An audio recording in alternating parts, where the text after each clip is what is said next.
Hey everyone, and thanks for joining me for another great conversation. As always, I appreciate you guys. Had fun talking to my next guest. He's a guy from Worcester, where I'm from, my hometown, and he was able to get out and see the world, and he was able to get on reality TV, and he was able to experience a completely different life. But then he came back and wanted to contribute to the culture by basically getting people back together, which is important, especially since COVID. I introduce to you the very great and very powerful Dominique Price.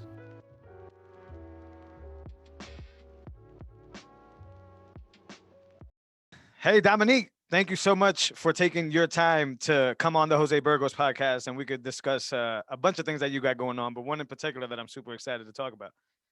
Yes, thanks for having me. Happy Saturday, happy weekend, Super Bowl. Go Brady. Sure. Go Brady. We're gonna get into that pretty soon. So before we get into the conversation, let the listeners know a little bit about you and what you got going on here. All right. First off, my name is Dominique Price. Originally born and raised in Worcester, Massachusetts, with the holy name. Then went to UMass, played football, basketball. Lived in LA, done the modeling, done the acting, done the reality shows, and now I'm an inventor, entrepreneur. Just trying to live. I got a brand new game called Blackout game. Just came out a couple months ago. Celebrates Black history and Black culture. I like to call it the game for the culture. Yeah, I love that. And I want to talk about culture in a little bit. I got a few show notes here that I want to get into. But the reason I really love the card game in particular, and I know that you set it up during, COVID and during that whole situation. But I really think one of the most damaging problems that us as a society has nowadays is basically we're more screen facing people than we are face to face people. Yeah. And I think, the game that you set up is basically built to kind of solve that problem. So, Yep. let's get right into the game. So it's a blacked out game, and can you let the listeners know a little bit about the game? Yeah, so the game is Blacked Out game. You get when you buy the game, it comes with a dice. You just roll the dice, and then you'll ask the person to your right. So let's just say this is green. It'll be guess. So I would give you a name of a song or a movie, and the person has to guess that song or movie. We got rapid fire. That's the red one. That's if I was like, hey, name a car or name a cereal. Everyone just in a row just keeps going until they can't go anymore. You got brown, which is history. I'm gonna give you a true or false or multiple choice question. We have green, which is truth or dance. You either gonna get a true question or you gonna get a dance. And then the last one was purple, and that's slang. And I'm gonna give you a slang. You got to give me the definition. How to use the sentence. And you got the fist, which is make a rule, and that could be pretty much however you want the game to go. So that's a fun one. Oh, that sounds interesting. How many players could be max, or does it matter? So it's 3 to 20 people. There's Nice. three plus. There's over Okay. there's 300 cards, so it's a long game, or it could be Awesome. a long game. So how do you even go about even creating a game? Like, is it like you get ideas from like previous board games that you've probably played before, Yeah, or is yeah. it So it was just previous board games that I was nice? playing during the pandemic with family and friends, and I was like, um, let me add just different things from different games and create my own game. Yeah, yeah, that sounds. So then, what happens after that? Like, do you just start telling people about it and trying it out, or do you have to go somewhere to kind of get Nah, this thing to? I honestly just went on Amazon. Actually, I went to the dollar store, got some flashcards, and then Okay. just magic market them. Started playing it with family and friends. Go out at the time, like there was like little bars. Yep. We would bring girls over to come Nice. play, and it's obviously it was a drinking game because it was with me. It was a drinking game, so it Yeah, was yeah. So you kind of made a little proof of concept there. yeah, Saw that it took off, and then try to put it together officially. exactly. And that's what everyone was playing. Like, yo, this is a dope idea. You should really create this game. And then I got the help from family and friends, and I went and done it. Super cool. Now we could spin off into the culture conversation here. So I have this conversation with my wife all the time.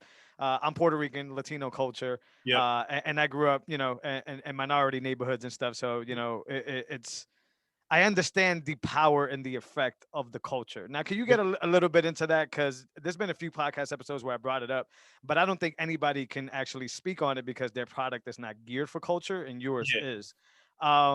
What is it about the culture that kind of makes everything go boom? I feel like this world runs on the culture or our culture, Black culture, or Yeah. minority culture in general. Like we really run the world. Like if when I go to other countries, I'm a king out there. So it's just like they love the way we talk. That they love the way they love our music. That they love our sports. So it's like we we are the culture. So I wanted to create a game that celebrates that and brings that to people's attention. Yeah, I agree 1,000%, and I love that because I see it as a sense that you're bringing stuff, information, literally through the card game in a fun manner that Yeah, and basically we forget about ourselves and our culture, and then we devalue ourselves because yeah, the normal standard thing is that you guys are not good enough. But lo yep, and behold, if you look like you just said over music, over anything, sports, over anything, it's sort of like no, actually, you guys need us to be exactly. entertained, Yeah, right? And then it brings our value immediately up, and it's something I try to preach to people because it's once we know how much our value is, then we can't fall for the schemy stuff that's happening out there. exactly what's going on. So yeah, that's the whole point. And then as a card game, it's just like as we get older, we forget to have fun and we forget to learn. So we're just Absolutely. like, what if I could create a game that helps you have fun and learn At the same time, yeah, at the same time? that's incredible. And then you wanted to spill that off into different cultures, is that correct? Yes, yes. So yeah, my next game I'm hoping to collab and have all cultures all in one game.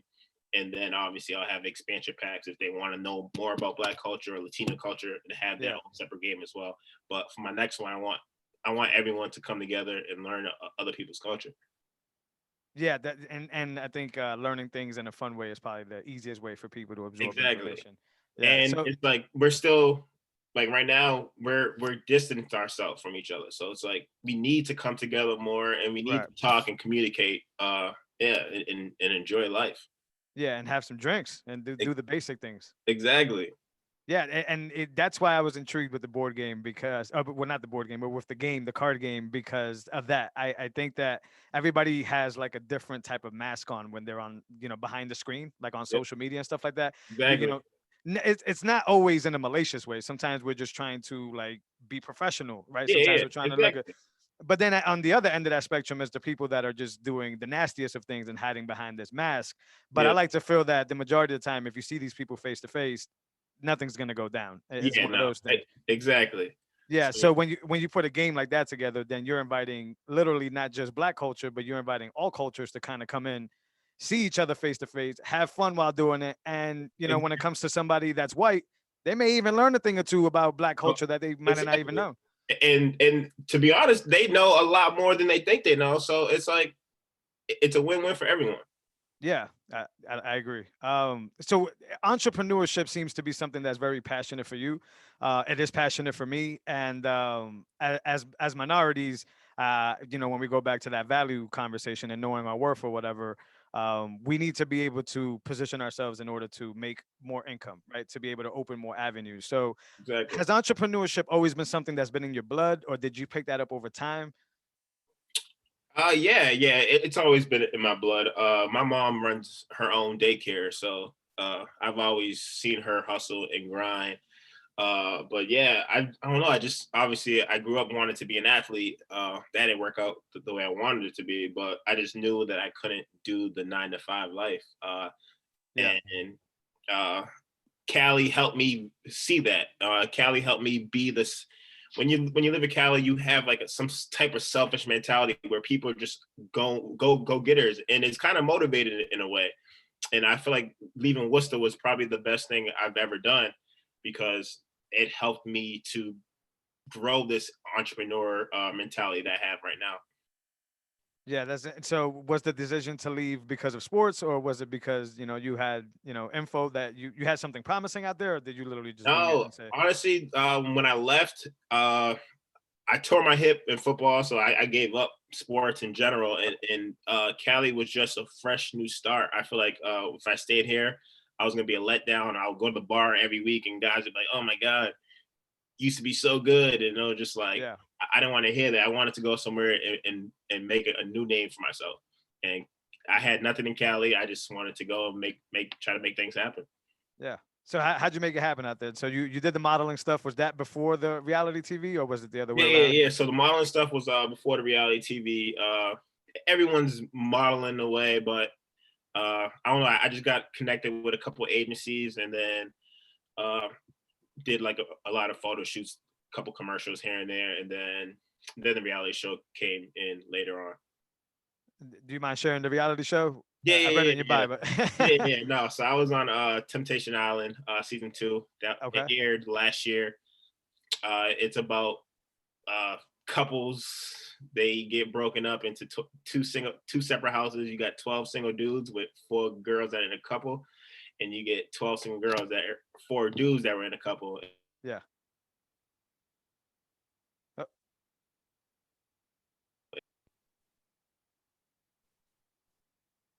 Oh, you cut out there, brother. You still there? Okay. Yeah, yeah. Oh, I just said my internet connection was unstable. I'm sorry. For editing purposes. So you were saying there was two couples. You're running down the show, and then you cut Yeah, out there. yeah, yeah. So how Temptation Island works, there's 4 couples Yep. that are split into between 2 homes. Okay. The girl couples are in a house with 12 single dudes, and the guy couples are in a house with 12 single girls, and you just literally try to break them apart. Is it actually accurate like that? I've always wondered this. Like, is it just all scripted stuff, or does it really go down that No, way? the I way mean, I without burning any bridges here, of course. no. The way I explain my show, how Temptation Island went, Yeah. it's more of an experiment. It's it's Okay. Give me it's more. it's literally you're putting unstable people in a house that and you're showing them everything they don't want to see, Yeah. and then you're telling them to react in a way that you want them to react. So it was literally you putting drinks in front of them, and yeah, it was an experiment. The only thing that really scripted was our intro. That was it. Oh, okay. Do you mean like the what they Like, play every hey, in the yeah, my name beginning? is Dominique, blah blah blah. Yeah. Yeah. Yeah, I'm an inventor type deal. That's the only thing really scripted. Everything else was pretty much an experiment. They literally would show like the chick's boyfriends doing something they didn't want to see, Yeah. and then obviously the girls will they'll cry for 5 minutes, and then they'll be like, Yeah. oh, I'm single, and then that was that. And then you kind of got to sign away your whole right. Like they get to record and play back anything they want, basically, or is there Yes, boundaries yes, there? yes. There's Oh cameras. man. You don't take that mic could pick up. You could whisper the littlest thing. The mic picks up everything. There's a camera everywhere you go. The Yeah. only time you don't have a camera is when you're in the bathroom, and even then, Really? if you go in the bathroom with someone else, they can come in with you. So there's cameras left and right of you 24/7 for 30 days. For 30 days, and then they get everything they need in 30, or do they extend? Or No. They get everything they need in 30 because it's literally like I got like 15 minutes altogether on the damn show. So there was so many like people that they had to connect in these 30 minute episodes. So yeah, it was short. that's crazy, man. So I want to talk a little bit about fitness in particular. Obviously, to be a model and to well, as an athlete before a model, but you basically sound like you've always kept, and your physical fitness and on the top priority list for the most part of your life. How often do you work out, man? How's that going? Do you still work out a lot, or was it Yeah, something yeah, you were doing? for sure. I work out every day. Right after this, I'm about to go to the gym. Nice. But that's because I was living in California during the pandemic, and they literally closed the gyms down. To this day, there's still no gym. So I Okay. told myself, if I ever get back to the gym, I'm not going to take a single day off. I really took that for granted. The gym is like my therapy. So it's like, that's where I go to get away. Wherever I go to, like, if I'm in a bad mood, good mood, I go there to just clear my head. So I take that. I don't take it. I take that for granted now. I'm never going to skip Yeah. a day. Yeah. So is LA as bad as everybody's making it sound with COVID? Now that you brought that up, No, because I keep hearing crazy horror stories of them just like being super tight on everything. no, LA is so political. It's insane. I could literally, I was going there. I could drive 20 minutes away. I could go to the gym. I could go inside a restaurant. I could go inside a bar. But I'm in LA. You can't do none of that. So it's just like this Yeah. COVID, this COVID 20 miles away, but it's on not on this side. So it's like, come on, get out of here with that. Yeah, so I agree. It's probably very political, is what it is. It's not Yeah. even. Yeah, Uh, I kind of find that with the here in Massachusetts, yeah. specifically in a different, which is with the kids, going back to school. So I have a 17-year-old that lives, like you said, about a half hour away, and she's in school. And then here in Worcester, my kids are completely locked out of school full time, Exactly. And and you it could doesn't go really make much sense. and you could go sports. You got the private schools playing basketball, and you got the public schools not playing basketball. It's like get it together. You can't have different things for different people. Right, and then expect everybody to stay in line with the Exactly. information when it doesn't make any sense. Now that you bring up sports, my 15-year-old son, he ran track last year, and you're right, he's sidelined right now because Yeah. they're not allowing him to do track, which is a sport that's outside. Exactly. Which I mean, I don't think you should wear a mask to run, but I guess it's possible to do that, and they're not even allowing him the ability to like flex his legs, right? Flex his ability Exactly. and get better at it. Exactly. Yeah, Like I had a conversation yesterday. It's like when I grew up in Worcester, it was either sports or I was gonna be like a drug dealer or a gangbanger. So right, it's like if I was to grow up now and you took away sports from me, guess what I'm doing? I'm going to that side where when my other friends were because right. I didn't have the basketball to rely on. I didn't have the gym to rely on. So I was like, all right, whatever. I'm gonna go do some stupid shit with my friends. Yeah, absolutely. And then it puts that much more pressure on the parents to try to keep Exactly. the kid in line. And the parents are already at home, already losing their mind because they got this kid that's already driving them crazy. So it's crazy. Right. Yeah. And they don't really take that into consideration. Now, I don't want to get super political about it, but how much of that do you think that that's just oppression on minority situations, meaning that we usually need the 9 to 5, so we can't be at home with our kids, Yeah. and these rules being geared more for, let's say, the richie white person who doesn't have these problems that we have. Do you think that's a thing? Hell yeah, I think that's the thing. Okay, I've heard back and forth on that, so I always try to No, tiptoe on that it's one. this is literally set up for us to feel once again. For some people like minorities like going to school and getting fed was their food. Like some of them are but no one's getting paid now. Yeah, So it's yeah, like some of them are not getting out to eat. Some of them are in bad living situations. yeah. And when I was in California and like I was with the rich people, they had like I was at the Kobe gym. Okay. And then they built like a little school for these rich kids to go. They had the gym, they had school in there, and it's like minorities are not getting that chance to do that. And Right. it's just like some of them don't even have computers or internet. So it's just like it's kind of messed up because not everyone has the same equal opportunities as the people that are calling the rules and calling the shots. Yeah, absolutely. And then when somebody's not experiencing that and you bring up these problems, they seem to think that they're made up, right? They seem to Exactly. think it's like, oh, you're just being a victim. You have the same chance. You just got to work harder. No. And it's like, yeah, but it's not, even if I needed to work harder, it's not even like 10% more. It's like I got to double. E- I got to be 200% more than you to even have exactly. that ability, and that's very strange. Exactly. Yeah, I'm trying to like lately I've been on this thing, right? So I build this thing called the $300 startup toolkit, and it's basically to streamline the process of starting a side hustle. Yep. Because I found very early on that if we rely on just the 9 to 5 thing, which is what my dad told me to do, which is what Yep. most minorities are told to do, we can't seem to beat inflation, right? So we save, we save, we save, and then the money gets eaten and eaten and eaten, and it's not even to our doing. We didn't even ask for this. This is just E- the way it is. Exactly. So I've been very big on explaining to the culture. I could do better, especially the Latin culture, which is like we need to start these little side hustles. Yeah. We need to get the information that we need, but it's more so we can get to the point where we can invest like they do, Yes. right? Exactly. Yep. Because white people seem to have, and I usually don't single out, but I will say in this situation when it comes to money, white people seem to have these rules that they know about leveraging debt, Yeah. about being able to flip money in the background that us minorities weren't even privy Top. to. Yeah. Yeah. For sure. Yeah. Yeah. So go ahead. I'm sorry. That and Asians too. What do It's you like mean? they have Asians be having money and they take care of one another. Like they make Yeah. sure to support each other. And it's just like we were never taught that in minorities. We were always taught to like be better than other people and not help each other and not support. So it's just like and Right. even then, if our side hustle was mostly selling drugs. Yeah. Right. Right. And getting ourselves into the deeper rabbit hole, like E- jail and all that stuff, and being dead. Exactly. Yeah. Yeah, I've been on this thing, which is why I love to have you on, an entrepreneur that's thinks the same way, because I think I can speak for the Latin community, but it's similar. Latin people and Yeah, Black people pretty yeah, much grew up in the same environment. We need to have this information, especially lately with Bitcoin and being able to storage of wealth things.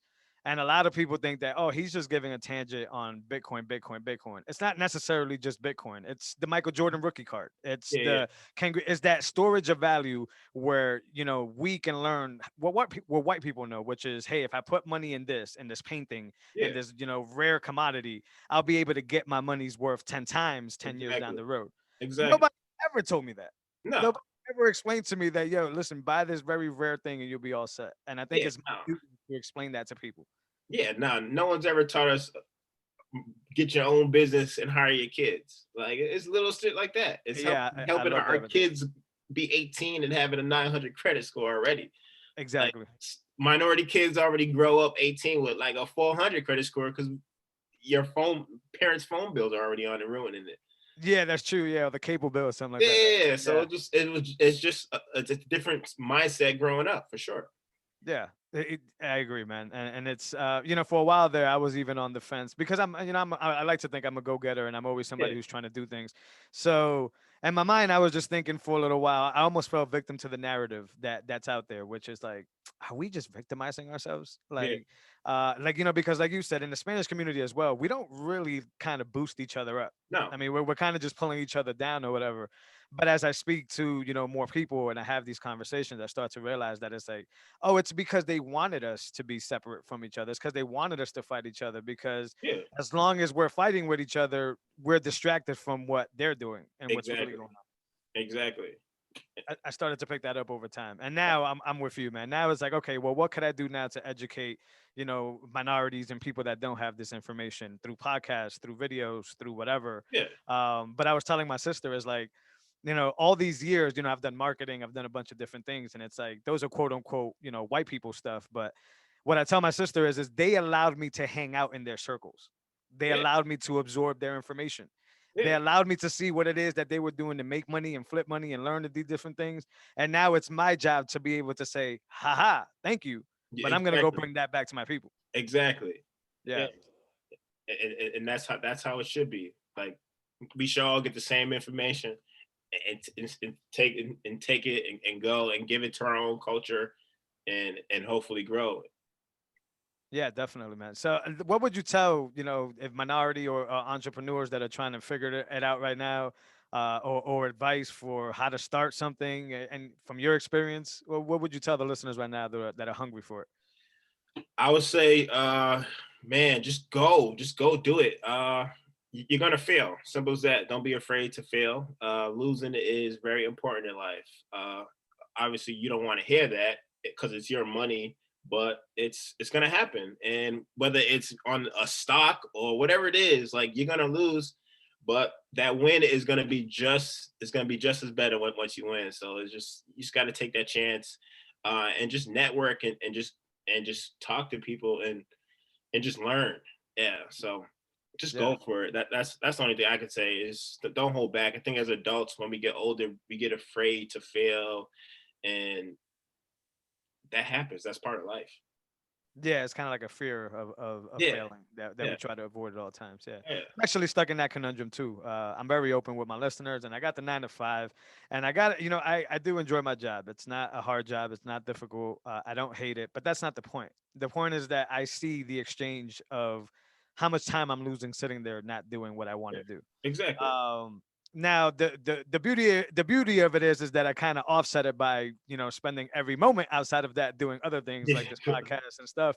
So I'm not just a zombie completely, but I do agree with you. Eventually, you get to a certain comfort zone, Yeah. where your bills are being paid, where you get vacation time and all this beautiful insurance and all that stuff, and then you start to kind of lower your self quality, Yeah. and you start to doubt yourself and not go out there and try things. Yeah. But But you're not growing as humans. I don't think our life mission was to work so hard in life. Like no, I think we're supposed to enjoy it. Take every day for don't take everything for granted and just live. So yeah, just go out there and live life, travel, explore. Yeah. I'm from, and Worcester, no one even leaves the country. It's just like, Yeah, right. I'm one of those guys. I mean, I've gone to a few places, but yeah, yeah. that's where life begins. That's where I learned everything. And just like there's so much world. The world is a beautiful place. You just got to get out and explore it. Yeah, yeah, absolutely. So what's your how do you feel the state of Worcester is compared to maybe when you were growing up to what it is now when it comes to minorities. I had Ernie Floyd on the podcast a few Yep. episodes back, and he was telling me the story about how he was trying to set up like the youth movement and stuff here for minorities.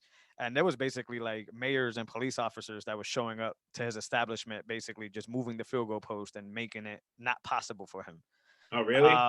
Yeah, yeah. He was saying, I mean, I know when it comes to kids and all that stuff, it's very weird. When you're trying to do something youth oriented because there's Yep. a huge liability there. But yeah, it seemed like everything Ernie was trying to do was for the positive, which is just Yeah. get Yeah. people like you and I and teach the media and teach them how to interview and teach them how to do those things. And yeah, he gave me an example where he set up over on James Street. I don't know if you remember what James Street is Yeah. in Kind of. Worcester. Yeah. Yeah, over by yeah, but he had a spot there, and they basically even the mayor came out and basically said, "Nah, this is basically they moved the field goal post and said it's not this type of zone now, it's that type of zone, and you can't build it with that type of zone." Um, But I don't know if you've seen any of that in Worcester. How do you feel about Worcester right now when it comes to minorities and what they're doing? Man, honestly, I just got back here to Worcester probably like 3 or 4 months ago. So, Okay. and then I haven't really been out. Obviously, we really can't go out. There's not much to do. So it's just, Yeah. to be honest, I'm not too familiar with Worcester right now. So, Okay. I can't say. All I do is go to the gym, and I'm just taking classes right now. So, Gotcha. Gotcha. All right. So back to the card game. So you got a few more in the works. Is there a timeline on those yet, or are you still kind of working those things out? yeah. So I'm still working them out. I have a Kickstarter going. I'm trying to reach the 5,000 goal, so I Yeah. can pay for these lawyers and then Yeah. get that first batch, get that first game out. Hopefully by before October.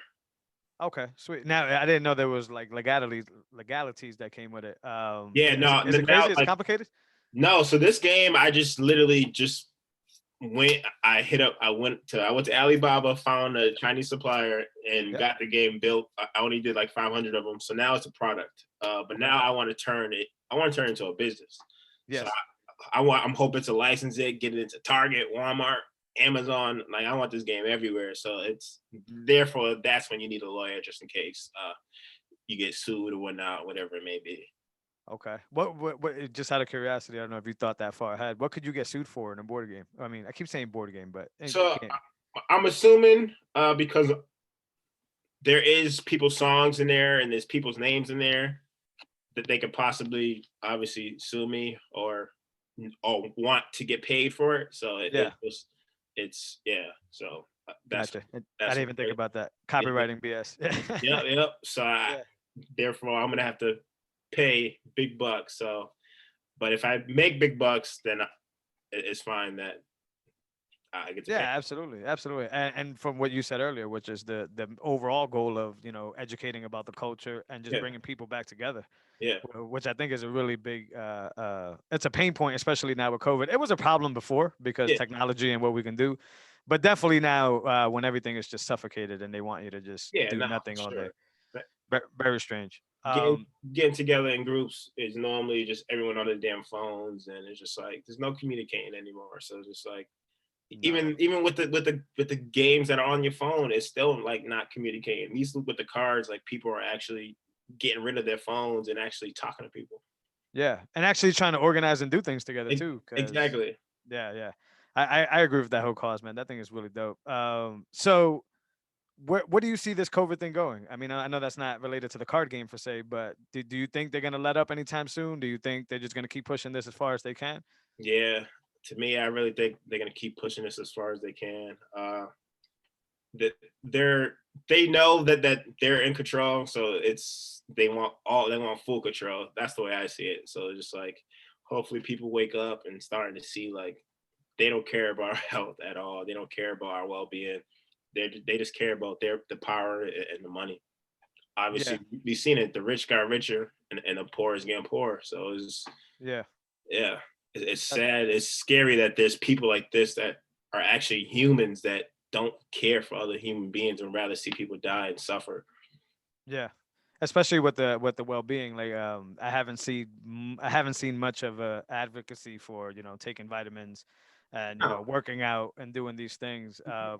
I transitioned from going to the gym as well to strictly kettlebell workouts. I don't know if you Yep. ever worked with Yeah, kettlebells for yeah, sure, yeah, but I found it that I can get with 25 minutes of a kettlebell what I was doing in an hour in the yeah, gym yeah.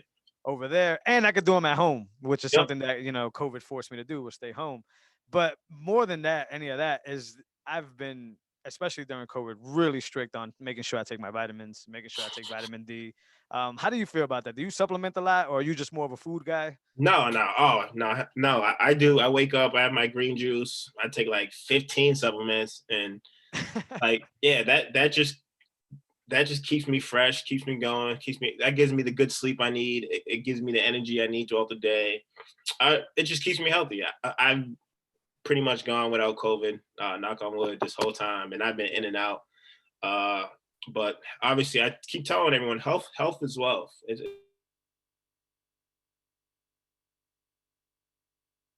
In a virus, there's always going to be more viruses coming. So you just got to make Right. sure you're as healthy as can be, and just be careful what you put in your body, what you put on your body. Right, right, and be sovereign away from the pharmaceutical system too, Exactly. because Very important.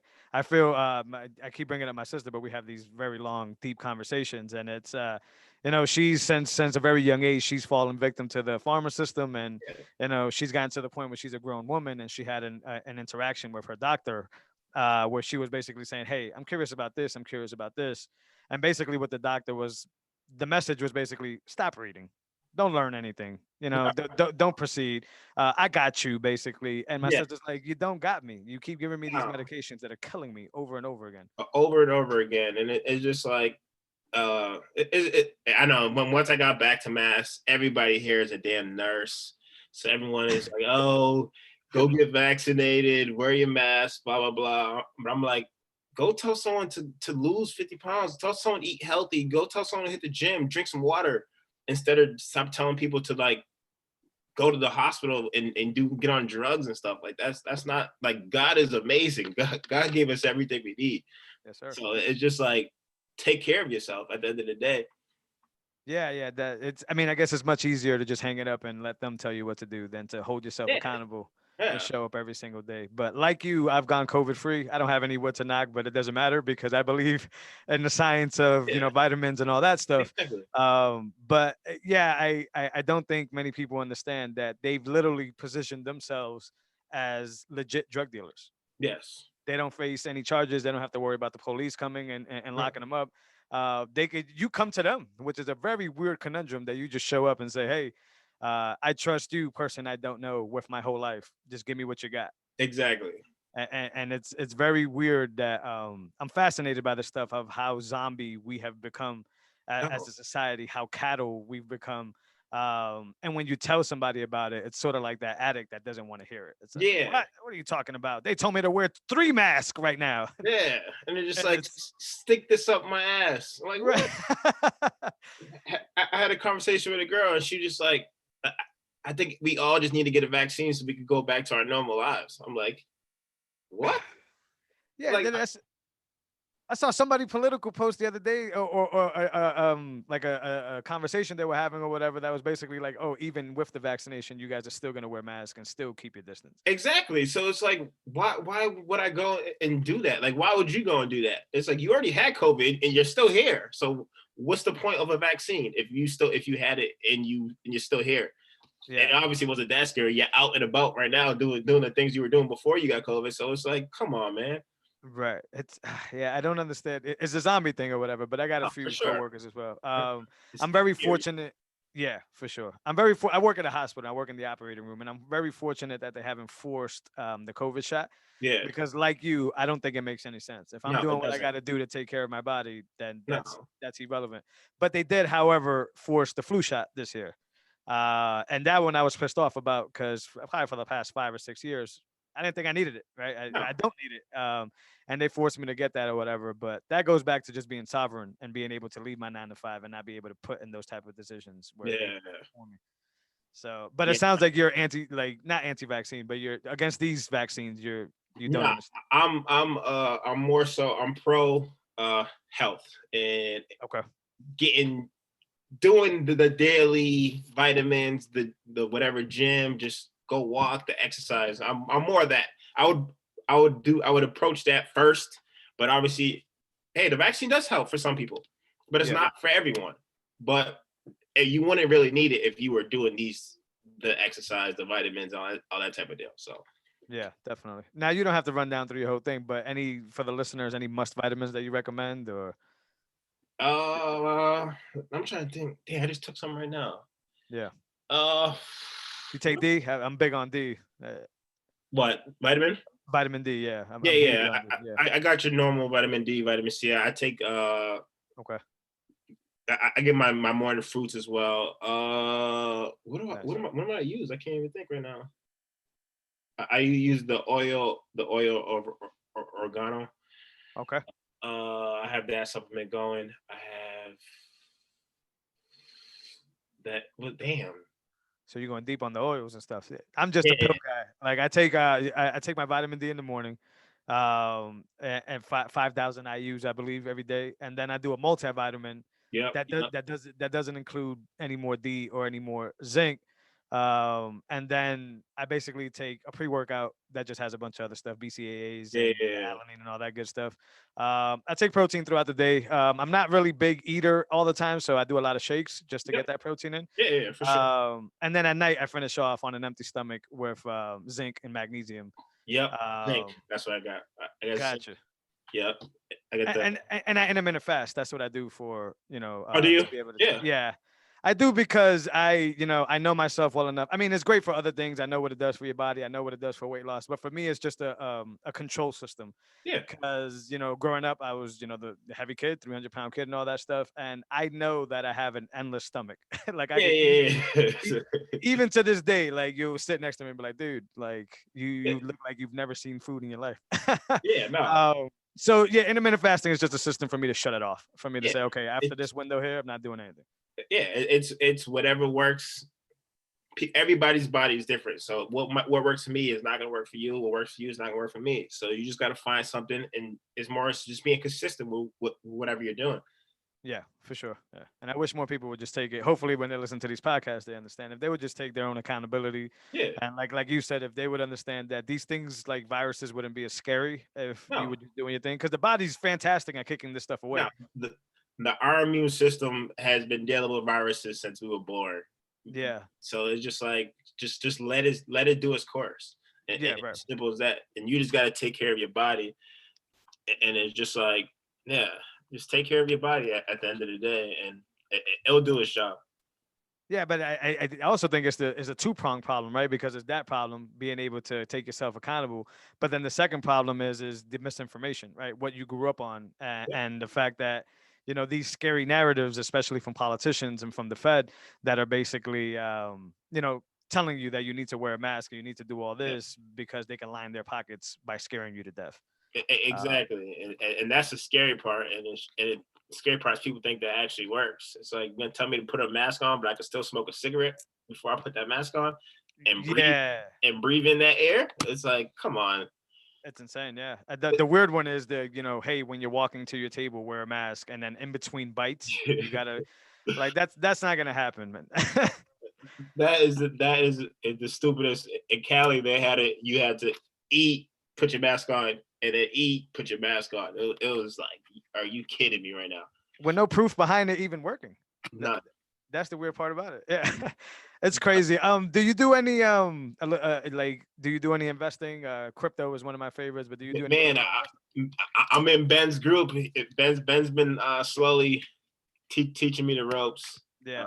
So he's good at he's good at that the flipping money thing for sure, the investing stuff. Yeah. And he tried to put me on years ago, and it's just like our minds be like, nah, we don't want to hear it. Like, yeah. you're not doing it big, and it's just like, all right, couple years later, now he's doing it big. So it's just like, at first we don't want to support or get into it until we see somebody else killing it or that type of deal. And it was just like the pandemic woke up a lot of people. Yeah. And people weren't getting money, and people start seeing everyone banking on the stock market. So they're like, oh, I got to learn now. And obviously Bitcoin is really banking. Yeah. If I would have listened to my college teammate in 2007, you would have been good. I would have been a billionaire right now. Yeah. I think it was probably like 2 cents back then. Yeah, it's a philosophy thing too. It's like he also put me on in 2017 on Bitcoin, but I mean, I didn't dig into it. And I was like, okay, this is a good way to make money. Like investors usually think about making money. And as soon as I saw it plummet, I took my money out. I was like, I'm out of this shit. I don't understand this, not anything like that. But now circle back to last October, I started becoming like a hippie, right? What I mean by a hippie is that I started seeing like, the sovereignty of this, right? Like the technology behind it and the fact that, yes, I could cash in like people doing stocks, but the fact that this is a way for me to have full autonomous control of my currency, of my money. Yeah. I was always one of those people that was tired of paying $3.50 in ATM charges to get my money. Yeah. I've been a victim of having my account frozen a few times and being blocked away from my money. And what I really bought into was the philosophy of this is finally a currency that I could hedge inflation with. Yeah. But that I'm sovereign with, right? That I can really do whatever I want. That Michael Jordan rookie card, like, if you have a few of those Michael Jordan rookie cards, you're chilling. You're naming your price. When anybody wants to come for it, you're like, look, I'm the only one that got this, and that's what I see Bitcoin as. And I'm sure you noticed that me and Ben were doing the talking in bits, and I think that's kind of where we fit in like that Stephen A. Max Kellerman scenario, where it's like Ben is going to tell you how to make some money, how to get USD dollars out of it, all that, and Jose's basically telling you, hey man, this is the last train to Paris. When this whole shit goes down, you have the Michael Jordan rookie card, and it's time for you to name your price. Yeah. So I like that philosophy, but I agree with you. Sometimes you hear the information in a certain point in your life, and you're just like, this don't work for me. Like, I don't got time for this. I don't got time to learn. But like you, if I would have listened a little bit earlier. Like, I haven't spoken to my college teammate, but I'm assuming he's probably on some freaking island right now, chilling, because he was strictly like, at this point he got off the grid. He like knew all this shit was coming. Like he knew lockdowns, all that shit was coming back in 2007. He was like, yo, Bitcoin. He had like 4 screens in his computer in his room. That's all he did was stay by his computer. Yeah. He must be banking right now, I'll tell you that.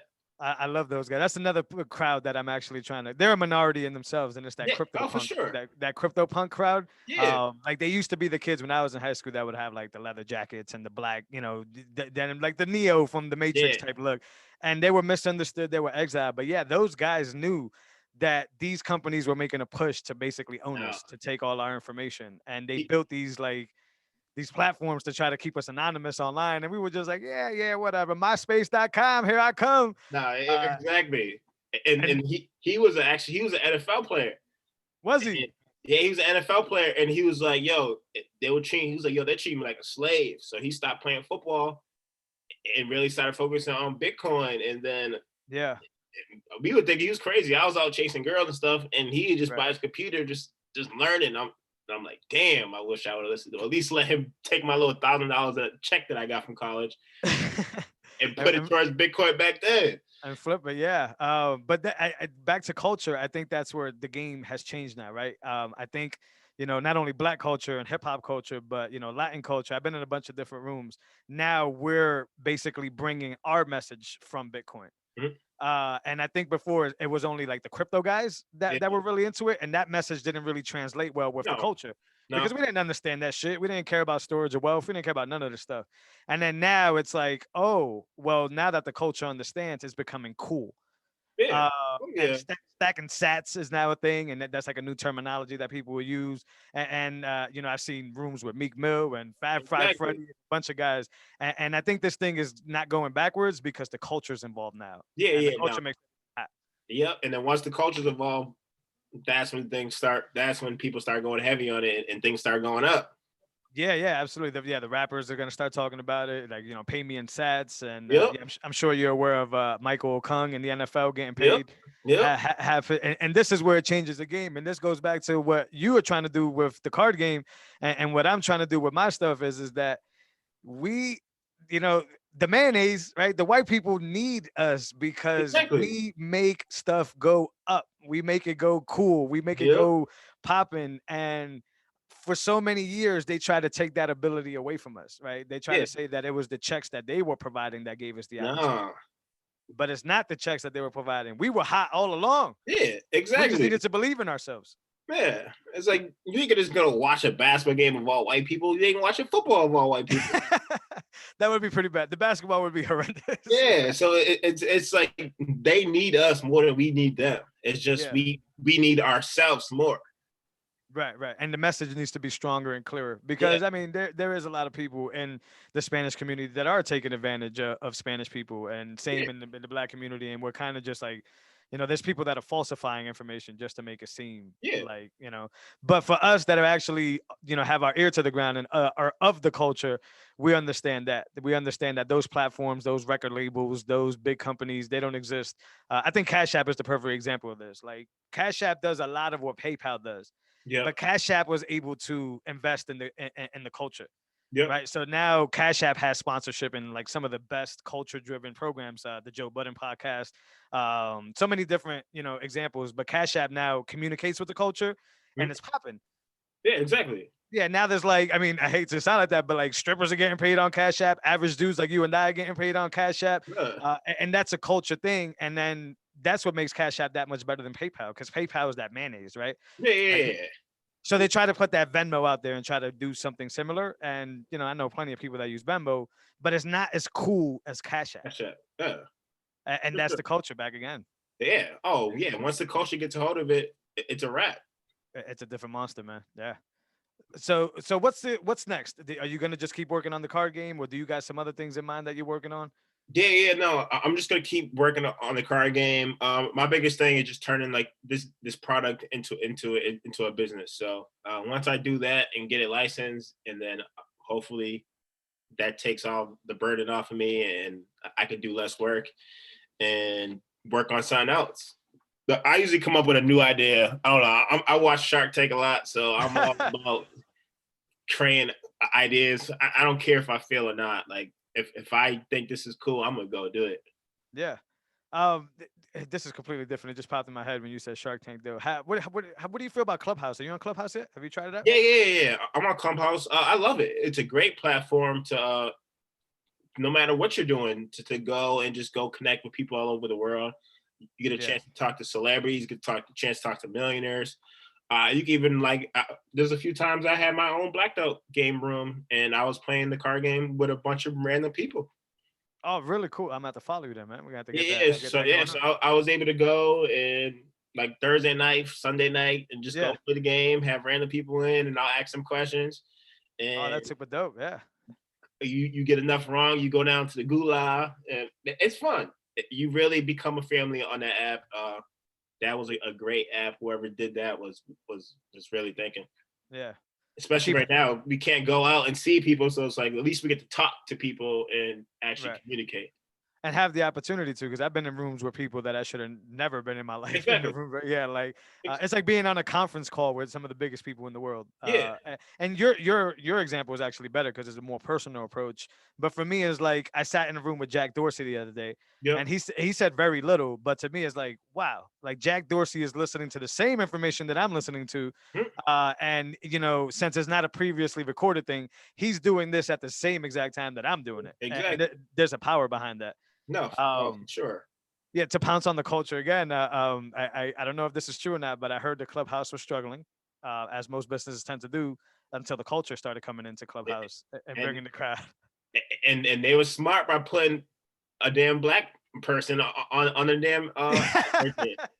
I didn't think about that, but you're absolutely right. Yeah, It was like when I first started, it was only black people. So I was like, did a black person invent this? And yeah, come to find out, they did not. I was like, oh shit, that's obviously they used our culture to make an app pop it, and that's what happened. Yeah, yeah. Although I hear that I don't know if this is true, but I hear that they're also blocking people of the culture from investing in that company. I Uh, believe it. which is a damn shame, especially if we got you to pop, then you guys are No, gonna take no, it. trust me, I believe it. But it's crazy. When I first got on it, it was only black people only on that shit, and now Okay. obviously everyone's getting on it. But come to find out that like a minority is not the owner of that app, it just goes to show that they need us more than we need them. Yeah. And as creators, we need to harness that value, right? Exactly. And when we get to these tables, we need to understand that that's more valuable than whatever they could put up. Yes. Their stuff is country music, our stuff is hip hop. Yeah. Yeah, yeah, And we see this. We see that they need us, but we still fall into that trap. And it's yeah, sad yeah. that And we pull do. each other down. Yeah. Yeah, it's a huge problem. So Dominique, where could they get the card game? So the game is at www.blackedoutgame.com, and that's BLACKED game GAME.com. Okay, awesome, guys. We're going out there and get the card game. Screw these COVID rules, man. Go work out, go take some vitamins, and get together and play this game. And if not, then the clubhouse is the place to be for sure. Yeah. What about the Kickstarter? Did you want to plug them into the Kickstarter? Yeah. The Kickstarter. I believe it's Blacked Out Game for the culture. For the Kickstarter. Okay, so us, us Latinos and any other minority out there, you guys want to get some of these games more specific to you. I still highly recommend the Black Culture Blacked Out, the game, the original. But yeah, super excited to get a Latin version of that, and definitely trying to support, bro. I appreciate it. Yeah. Do you have anything else you want to leave the people with? I got nothing else for you, man. I think we kind of covered a lot of things here. Am I broken up? You here? Dominic, you hear me? Yeah, you're good now. Okay, where did I cut off at? I was super excited to. Yeah, no, well, wherever I cut off, I'm super excited for what you're doing for the culture. I recommend anybody go out and buy Blacked Out the game. I'm looking forward to the Latin version, man. That's gonna be super cool. But yeah, man, keep working for the culture, and I got nothing else for you unless you got something for me. Yeah, no, I'm definitely gonna need your help when I start creating the Latin culture. Obviously, Sure. The more heads I got on board with this, the better it's gonna be. Cool. And the better it is for us, man. We can help each other out and stop relying on those bigger entities. Exactly. Cool. Dominique, I appreciate your time, man. Hopefully we could talk soon and get something working together soon, man. And thanks so much for being on the podcast, bro. Yes, man. Thank you so much for having me. I appreciate it. All right, brother. Talk soon. All right, take care.